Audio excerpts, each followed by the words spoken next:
문재인 정부가 제시하는 교육에 있어서 가장 문제되는 것이 뭐냐? 두 가지 키워드로 정리를 하자면은 첫째는 그릇된 평등관이다. 두 번째는 정치화입니다. 보다 쉽게 풀어서 말하면 교육의 좌경화입니다. 정치화 부분에서도 저는 그렇게 생각을 합니다. 우리가 민주주의에 대한 만능의식에 사로잡혀서 민주주의가 다수제라는 의사결정 방식을 넘어서 무언가 절대적인 가치로 포장이 되면서 자꾸 정치화, 민주주의 시대의 정치 참여의 폭은 증가되는 것이 절대적 진리인 것처럼 그렇게 호도가 됩니다. 그래서 교사도 공무원도 정치 참여할 수 있게 해달라. 심지어 학생도 17세, 16세, 15세 계속해서 연령을 낮춰가면서 이런 식의 이제 교실을 흔들어 놓는 그런 이야기들이 계속해서 나옵니다.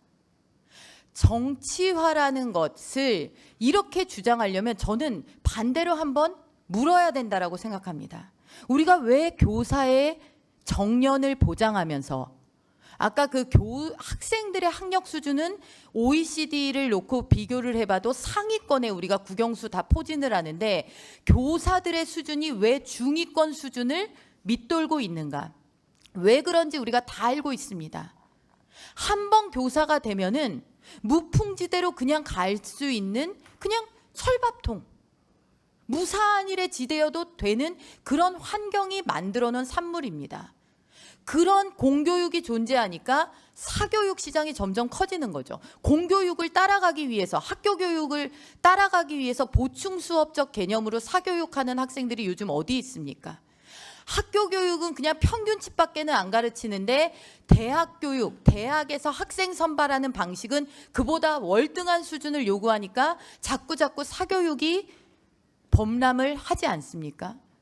그래서 교사의 정치화, 이렇게 교육의 정치화를 부르짖으려면 역설적으로 문재인 정부는 이것에 답해야 합니다. 뭐냐? 첫째, 교사가 어떠한 정치적 풍파에도 아랑곳하지 않고 교육 공무원 혹은 교육 공무원에 준하는 신분으로서 학생들의 교육에 매진할 수 있도록 정년을 보장하고 있는데, 그러면 교육의 정치화, 교사의 정치 참여화를 이렇게 신장한다는 문재인 정부는 교원의 신분 보장에 있어서 학부모들이 요구하는 대로 철밥통을 깨고 교원의 개인의 능력과 역량 향상을 위한 그런 제도적 방안을 강구할 것인가? 그 길을 열 것인가? 글쎄요, 지금 교원의 정치 참여를 그렇게 부르짖는 분들도 이것을 대안으로 받을 것인가 하면 저는 노 할 거라고 생각이 됩니다. 교사의 정치 참여화를 얘기할 때 두 번째로 대답해야 되는 내용이 있습니다. 문재인 정부가. 그래, 좋다. 우리가 교사의 정치 참여를 허용한다. 만에 하나 허용한다고 했을 때 어떻게 하느냐? 지금 우리가 과거에 전교조 교사들 명단 공개했을 때 얼마나 난리가 났습니까? 교사 명단 공개했다고 그것을 법적으로 몰고 가서 전부 손해배상을 물렸습니다. 몇십억 단위의 손해배상을 물렸죠. 그런데 교사의 정치 참여한다 그러면 어떻게 해야 되느냐? 학부모와 학생은 학교에 대한 전적인 선택권을 가져야 합니다. 나는 이런 학교, 이런 정치적 성향을 가진 교원과 교장과 이런 정치 이념에 몰입되어 있는 학교는 내 자녀를 보내고 싶지 않다. 내 학교는 거기에, 내 자녀는 거기에 보내지 않겠다. 그러면 내 자녀에게 소요되는 국가 재정, 내 자녀 1인에게 소용되는 국가 재정은 내가 고스란히 선택하는 학교에 이전할 수 있게 해다오. 이런 선택권이 열리지 않는 지금 현실에서 교사의 정치 참여는 보장하면서 학부모와 학생의 선택권은 묶어놓겠다라는 것은 일방의 극대화된 자유와 정치적 자유 신장을 위한 다른 일방의 맹목적인 희생을 강요하는 것이란 말이죠. 획일화, 정치화를 주장하기 전에 문재인 정부가 답해야 될 두 가지의 질문에 솔직하게 답할 수 있을 때 우리는 비로소 논의라도 해볼 수 있는 그런 선상에 올라올 것이라고 생각합니다. 이상입니다. 정말로 결국 사회를 변화시키는 것은 여의도일 수밖에 없어요. 민주국가에서는 결국은 의회를 통해서 점진적으로 사회를 변화시키는 그 방법밖에 없는데, 지금 한국 사회가 이렇게 왜곡되어 있는 중요한 원인 중에 하나는, 특히 교육이 왜곡되어 있는 가장 중요한 원인 중에 하나는 바로 교육의 주체가 전혀 여의도에서 대표되지 못하고 있다는 거예요. 이게 가장 큰 문제입니다. 지금 교사들이 여의도에 지금 한 명도 안 앉아 있어요. 제로입니다.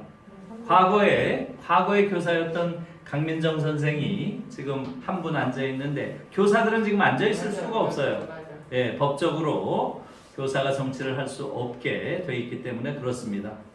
여러분, 지금 독일에서 베를린에 약 700명 정도의 의원이 앉아 있어요. 그 중에 교사가 몇 명이나 될 것 같아요?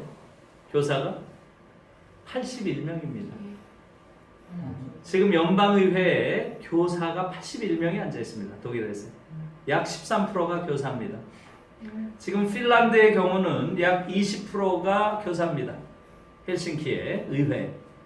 지금 OECD 평균이 약 10% 정도입니다. 교사 비중이. 어느 나라에서나 교사는 정치적으로 가장 중요한 집단입니다. 왜 그렇겠어요? 여러분들 금방 알 수 있죠. 가장 대규모의 지식인 집단이고요. 그렇기 때문에 미래를 예측할 수 있는 예지력을 가진 집단이고요. 또 높은 도덕성을 요구받는 집단입니다. 그러니까 이것처럼 중요한 집단이 어디 있어요? 그런데 지금 한국에서 교사들로부터 완전히 정치적 시민권을 박탈해 놨습니다. 누가 했어요? 군사 정권이 한 거죠. 군사 독재자들이 그걸 박탈해 놨는데 아직도 그걸 회복하지 못하고 있어요. 이건 정말 수치스러운 일입니다. 그래서 저는 이제 선생님들 대상으로 강연할 때 늘 이 말을 빼놓지 않고 합니다. 이제는 선생님들이 정치적 시민권을 복원하셔야 됩니다. 그것은 선생님들의 몫입니다. 최소한 10%, 그러면 30명 정도가 들어가 있어야 됩니다. 지금 우리 의회에는 교사는 한 명도 없고 오히려 사교육 시장에 영향력이 있는 자들이 다수 앉아 있습니다. 또 그들이 로비 대상으로 삼는 수많은 의원들이 있습니다. 그런 의회에서 어떻게 올바른 교육 정책이 나올 수가 있어요? 그래서 이제는 이것을 바로잡기 위해서는 교사들이 의회에 이제는 당연히 들어가야 되고요. 그것은 정치의 문제뿐만이 아니라 교실의 문제이기도 합니다. 지금 한국 민주주의가 광장 민주주의가 훌륭한 모습을 보였음에도 불구하고 일상에선 전혀 민주적이지 못한 권위주의적 사회가 여전히 되어 있는 그 이유는 왜 그렇겠어요? 교실이 민주화 안 돼서 그렇습니다. 교실 안에서 우리가 성숙한 민주주의자를 길러내는데 학생들은 완전히 정치적 미숙아 취급을 하고 교사들은 정치적 금치산자예요. 그러면 민주주의자를 누가 키워요? 어처구니 없는 상황이 지금 되어 있는 것이고요. 이런 말하자면 교실에 여전한 그런 말하자면 그 정치적 공론장으로서의 교실이 여전히 활성화되지 못하고 있는 이러한 상황이 최근에 벌어지고 있는 청년 세대의 보수화와 밀접한 관계가 있다고 저는 생각합니다. 우리가 학교에서 아이들에게 성숙한 민주주의자가 되도록 가르쳐야 우리 민주주의의 수준이 올라가는 겁니다. 그런데 지금 한국에서 교사들 자체가 완전히 민주적 시민권을 박탈당한 자들이 어떻게 민주주의를 가르쳐요? 이건 정말 어처구니 없는 상황인 것이고요. 여기에 대한 성찰이 필요합니다. 그대와 같이 벽을 밀어 부술 테니 다 같이 노래해요. 다 같이 살아가요. 사랑 냄새 풀풀 나는 그런 세상 만들어요. 다 같이 노래해요. 다 같이 살아가요.